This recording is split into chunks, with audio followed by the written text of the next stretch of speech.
ministro do STF, Flávio Dino, tem um prazo de 10 dias para o Ministério da Saúde informar sobre o cumprimento de uma determinação para a movimentação de cada emenda parlamentar destinada à área. A Janaína Camelo volta com mais detalhes sobre esse assunto para a gente. Inclusive, o ministro ressaltou que, originalmente, o documento foi emitido em agosto do ano passado, Janaína.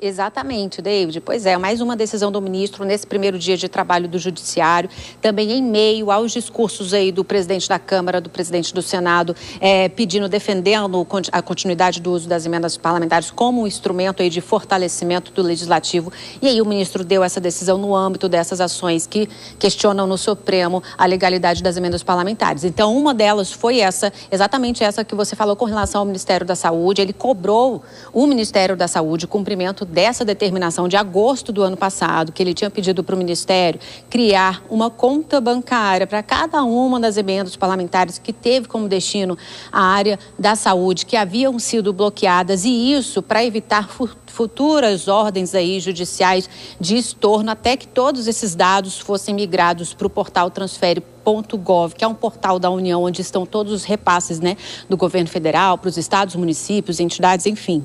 Outra determinação dele foi pedido aí para o Ministério da Gestão e Inovação para informar em que estágio que está esse plano de migração de dados de emendas parlamentares para o transfere.gov. Também pediu que o Tribunal de Contas da União atualize um relatório sobre qual entidade, qual beneficiário das emendas PIX já incluiu e quem não incluiu aquele plano de trabalho sobre as emendas PIX que foram recebidos em 2024. Lembrando que essa determinação do ministro foi uma daquelas condições que ele colocou, que ele impôs para liberar uma parte das emendas para a área de saúde no final do ano passado, no comecinho de dezembro. Então ele pediu que o TCU também informe isso, e assim que receber essas respostas ele vai dar novas determinações com relação às emendas parlamentares.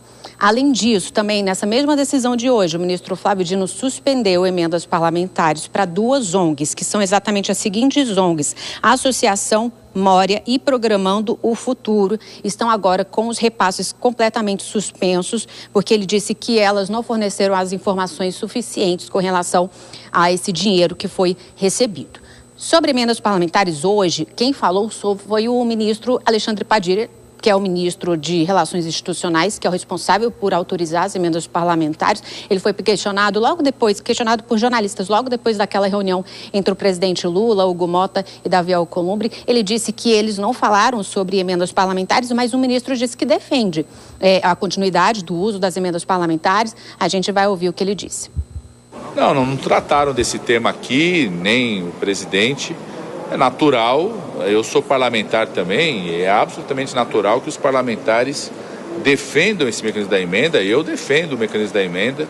Eu sempre falo, eu como deputado federal de São Paulo, às vezes conheço muito mais a realidade da cidade de Tiradentes, ali no extremo da Zona Leste, de São Joaquim da Barra, no interior de São Paulo, no Vale do Ribeira, do que uma planilha técnica aqui em Brasília. Acho que a grande questão é a efetividade e transparência desses recursos. Quero agradecer porque o Congresso Nacional no ano passado deu passos importantes nisso. O Congresso Nacional aprovou um projeto de lei complementar apresentado pelo líder Guimarães, que enquadrou o crescimento do volume das emendas ao marco fiscal do país, ou seja, impedindo um crescimento exacerbado do volume de emendas.